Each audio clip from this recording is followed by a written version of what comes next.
தமிழக பாஜகவின் தலைவராக அண்ணாமலை பொறுப்பேற்ற பிறகு அந்த கட்சி ஊடகங்களிலும் சமூக வலைதளங்களிலும் மிகுந்த கவனம் பெற்றது என்பது மறுக்க முடியாத உண்மைதான். அவருடைய தாக்கத்தால் பாஜக அரசியல் விவாதங்களில் முன்னணியில் வந்தாலும் தேர்தல் அரசியலில் அதன் பயன் குறித்து பல கேள்விகள் எழுந்து வருகின்றன. அந்த வகையில் அண்ணாமலை தன்னை மாற்று அரசியல் முகம் என கட்டமைத்து கொண்டாலும் 2021 சட்டமன்ற தேர்தல் அரவங்குறிச்சி மற்றும் 2024 மக்களவைத் தேர்தல் கோவை ஆகியவற்றில் ஏற்பட்ட தோல்விகள் அவருடைய அரசியல் செல்வாக்கை கேள்விக்குள்ளாக்கியுள்ளன. அவருடைய தலைமையில் அதிமுக பாஜக கூட்டணி உடைந்தது முக்கிய திருப்பமாக பார்க்கப்படுகிறது. இது தனித்து போட்டியிடும் தைரியம் என ஒரு பக்கம் பாராட்டப்பட்டாலும் மறுபக்கம் அது தேர்தல் வெற்றிகளை தராத முடிவாகவே விமர்சிக்கப்படுகிறது. மேலும் சமூக வலைதளங்களில் உருவாக்கப்பட்ட மாஸ் பிம்பம் தரைமட்ட வாக்குகளாக மாறவில்லை என்பதும் அரசியல் ஆய்வாளர்கள் சுட்டிக்காட்டும் முக்கிய அம்சம். என் மண் என் மக்கள் போன்ற முயற்சிகள் பேசும் பொருளாக இருந்தாலும் அவை தேர்தல் பலனாக மாறவில்லை என்பது பாஜகவிற்கு சவாலாகவே இருந்து வருகிறது. அதேபோல இதே நேரத்தில் முருகன், தமிழிசை போன்ற தலைவர்கள் நேரடியாக தேர்தலில் களம் காண தயங்கவில்லை. தோல்வி வந்தாலும் மக்களை சந்திக்கும் அரசியல் நடைமுறை அவர்களிடம் உள்ளது. ஆனால் அண்ணாமலை இந்த முறை எந்த தொகுதியிலும் போட்டியிடாதது மேலும் விமர்சனத்திற்கு வழிவகுத்துள்ளது. ஒரு தலைவர் எந்த தொகுதியிலும் நின்று வெல்ல வேண்டும் என்ற அடிப்படை கொள்கை இப்போது அவரை நோக்கி எழுகிறது. தோதான தொகுதி தேடி போட்டியிடாமல் இருப்பது அவருடைய மாஸ் லீடர் பிம்பத்திற்கு முரணாக பார்க்கப்பட்டும் வருகிறது. குறிப்பாக அண்ணாமலை தமிழக பாஜகவிற்கு புதிய ஆற்றலை அளித்தவர் என்பதில் மாற்று கருத்தில்லை. ஆனால் அரசியலில் இறுதியில் கணக்கில் எடுப்பது வெற்றிதான். சட்டமன்றம் அல்லது நாடாளுமன்றத்தில் வெற்றி பெற்று தன்னுடைய செல்வாக்கை நிரூபிக்க வேண்டிய கட்டாயத்தில் அவர் உள்ளார். அது மட்டுமில்லாமல் தமிழக பாஜகவின் முகத்தை மாற்றியவர் என்ற பெருமை அண்ணாமலைக்கு உண்டு என்றாலும் தேர்தல் களம் அவருக்கு தொடர்ந்து சவாலாகவே இருந்து வருகிறது. முருகன், தமிழிசை சவுந்தரராஜன் போன்ற தலைவர்கள் பின்னடைவுகளையும் பொருட்படுத்தாமல் களத்தில் இறங்கி போட்டியிடும் நிலையில் அண்ணாமலை தன்னை ஒரு மாஸ் லீடராக கட்டமைத்துக் கொள்வதிலேயே அதிக கவனம் செலுத்துவதாக விமர்சனங்கள் எழுந்து வருகின்றன. 2021 மற்றும் 2024 ஆகிய 2 தேர்தல்களிலும் மக்கள் அவரை நிராகரிப்பது அவருடைய சமூக வலைதள பிம்பத்திற்கும் தரைமட்ட யதார்த்தத்திற்கும் இடையிலான இடைவெளியை துல்லியமாக காட்டுகிறது. அதிமுகவுடனான நீண்ட கால உறவை முடித்து கொண்டது அண்ணாமலையின் அரசியல் வாழ்வின் முக்கிய திருப்பமாகும்.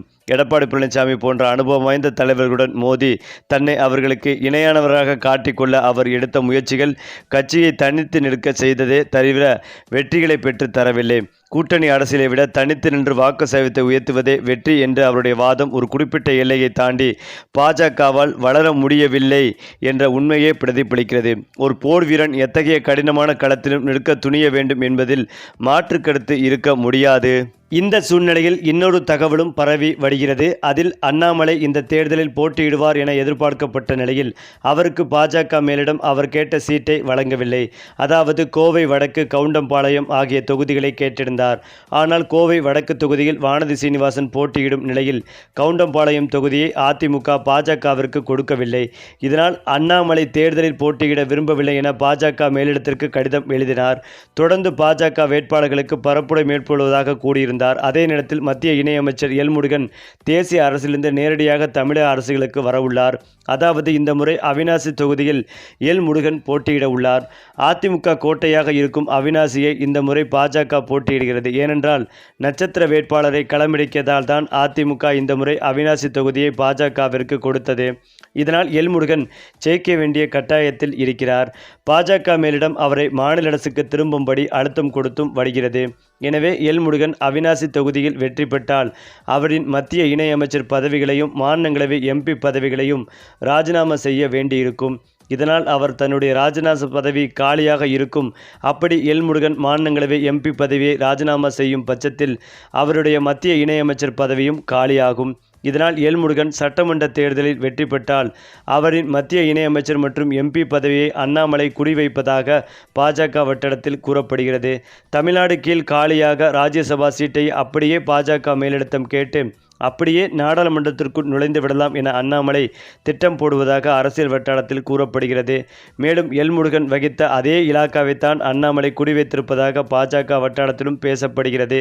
இதற்காக பாஜக மேலிடத்திலும் ஏற்கனவே டிமாண்ட் செய்ததாக தகவல்களும் கசிந்து வருகிறது. கடந்த 2021 சட்டப்பேரவைத் தேர்தலில் முருகன் தாராபுரம் தொகுதியில் போட்டியிட்டார். தாராபுரத்தில் திமுகவின் கயல்விழி 89,986 வாக்குகள் பெற்று வெற்றி பெற்றார். அதே நேரத்தில் பாஜகவில் முருகன் 99,593 வாக்குகள் பெற்று தோல்வியை சந்தித்தார். கிட்டத்தட்ட 1300 வாக்குகள் வித்தியாசத்தில் தான் கயல்விழி வெற்றி பெற்றார். இந்த சட்டப்பேரவை தேர்தலில் எல்முருகன் அவிநாசி தொகுதியில் போட்டியிடுகிறார். இந்த தொகுதியில் திமுகவின் கோகிலாமணி, நாம் தமிழர் கட்சியின் மேனகா, தாவேகாவின் கமலி ஆகியோர் போட்டியிடுகின்றனர். திமுகவின் கோகிலாமணி 28 வயதான இளம் வேட்பாளராக அறியப்படுகிறார். இவர் அவிநாசியில் போட்டியிடுவது பெரும் எதிர்பார்ப்பை கிளப்பியுள்ளது. இவர் அருந்ததி சமூகத்தைச் சேர்ந்தவர். இதனால் அவிநாசி தொகுதியில் கடும் போட்டி இருக்கக்கூடும் என எதிர்பார்க்கப்படுகிறது. அவிநாசி தொகுதியை பொறுத்தவரை அதிமுக கோட்டையாக பார்க்கப்பட்டு வருகிறது. கடந்த 42 ஆண்டுகளாக அவிநாசி தொகுதியை அதிமுக தான் ஆண்டு வருகிறது. 1996 தேர்தலில் மட்டுமே திமுக வெற்றி பெற்றது. 1984 முதல் 2021 ஆண்டு வரை அதிமுக வெற்றி பெற்றுள்ளது. அதிமுகவின் கோட்டையாக இருப்பதால் தான் நம்பிக்கையாக இந்த முறை பாஜகவிற்கு சீட் வழங்கியது. இதனால் இந்த தேர்தலில் பாஜகவின் எல்முருகன் வெற்றி பெறுவது உறுதி. ஆனால் என்று அரசியல் வல்லுநர்கள் கூறி வந்தாலும் எல்முருகன் வெற்றி பெற்றால் அவர் வகித்த மத்திய இணையமைச்சர் பதவி, எம்பி பதவி அண்ணாமலைக்கு கொடுக்க பாஜக மேலிடம் திட்டமிட்டு வருவதாகவும் கூறப்பட்டும் வருகிறது. இதன் மூலம் நீண்ட நாட்களாக எதிர்ப்படுத்த அண்ணாமலையின் கனவும் நினைவாகும். இதனால் எடப்பாடி ரூட்டும் கிளியராகும் என அரசியல் வல்லுநர்கள் கருதுகின்றனர். அண்ணாமலையின் ஆதரவாளர்களும் இதற்காக காத்திருக்கின்றனர். தற்போது தேர்தலில் போட்டியிடாத அண்ணாமலை மாநிலம் முழுவதும் சூறாவளி பிரச்சாரத்தில் ஈடுபட்டும் வருகிறார் என்பதும் குறிப்பிடத்தக்கது. மேலும் தன்னை ஒரு மிகப்பெரிய ஆளுமையாக சித்தரித்துக் கொள்ளும் அண்ணாமலை அவர்கள் கடினமான தொகுதிகளில் களமிறங்கி போட்டியிட தயங்குவது ஒரு வலுவான விமர்சனமாகவே மாறி வருகிறது. ஆளும் கட்சியின் மிக முக்கியமான தலைவர்களையோ அல்லது வளர்ந்து வரும் மற்ற அரசியல் சக்திகளையோ அவர்கள் கோட்டையிலோ நேருக்கு நேர் சந்திப்பதன் மூலமே ஒரு உண்மையான தலைவன் தன்னுடைய செல்வாக்கை நிரூபிக்க முடியும். பாதுகாப்பான அல்லது தனக்கு சாதகமான தொகுதிக்காக காத்திருப்பது அவர் உருவாக்கி வைத்திருக்கும் அஞ்சாத அரசியல்வாதி என்ற பிம்பத்திற்கு முரணாகவே அமைந்துள்ளது. நிர்வாகத்திறனும் ஆக்ரோஷமான பேச்சும் ஒரு கட்சிக்கு தேவையான ஊக்கத்தை தரலாம். ஆனால் இறுதி பயனாக தேர்தல் வெற்றி மட்டுமே ஒரு தலைவரின் ஆளுமையை உறுதிப்படுத்தும். பிம்ப கட்டமைப்பை கடந்து சட்டமன்றத்திலோ அல்லது நாடாளுமன்றத்திலோ தன்னுடைய குரலை ஒலிக்கச் செய்ய வேண்டிய கட்டாயம் அண்ணாமலைக்கு உள்ளது. ஏதோ ஒரு தொகுதியில் நின்று வெற்றி பெறாதவரை அவர் மீதான சுய பிம்ப கட்டமைப்பு என்ற விமர்சனம் அவருடைய அரசியல் வாழ்க்கையை தொடரும் ஒரு நிழலாகவே நீடிக்கும். இந்த நிலையில்தான் அண்ணாமலையை தொடர்ந்து பாஜக தலைமை புறக்கணித்து வருகிறது. அண்ணாமலையும் பாஜக மீது கடும் அதிருப்தியில் இருப்பதாகவே சொல்லப்பட்டும் வருகிறது. அதற்கு முக்கிய காரணம் எடப்பாடிக்கு முக்கியத்துவம் கொடுக்கும் வகையில் பாஜக தலைமை செயல்பட்டு வருகிறது. எடப்பாடியின் சொல் பேச்சை கேட்டு பாஜக தலைவர் பதவியே அண்ணாமலையை ராஜினாமா செய்ய வைத்ததால் ஆரம்பத்திலிருந்தே பாஜக மீது கடும் அதிருப்தியில் இருந்து வந்துள்ளார் அண்ணாமலை. அதனால்தான் சிறிது காலமாகவே அவ்வப்போது வந்து மட்டும் செய்தியாளர்களை சந்தித்து சில கண்டனங்களை தெரிவித்தவாறு இருந்தார். இதற்கு முக்கிய காரணம் அமித்ஷாவின் செயல்பாடு என்றும் சொல்லப்பட்டு வருகிறது. அமித்ஷாவுக்கும் இவருக்கும் கருத்து வேறுபாடு ஏற்பட்டதாகவும் அப்போதே சொல்லப்பட்டு வந்தது. அதன் பேரிலே அண்ணாமலை இந்த சட்டமன்ற தேர்தல் முடிவுக்கு பிறகு பாஜக கட்சியிலிருந்து விலகி ராஜினாமா செய்ய முடிவெடுத்துள்ளதாக அதிர்ச்சி தகவலும் வெளிவந்து கொண்டிருக்கிறது. இந்த தகவல் பாஜக தலைமையான மோடி அவர்களையே பேரதிர்ச்சி அடைய வைத்து வருகிறது.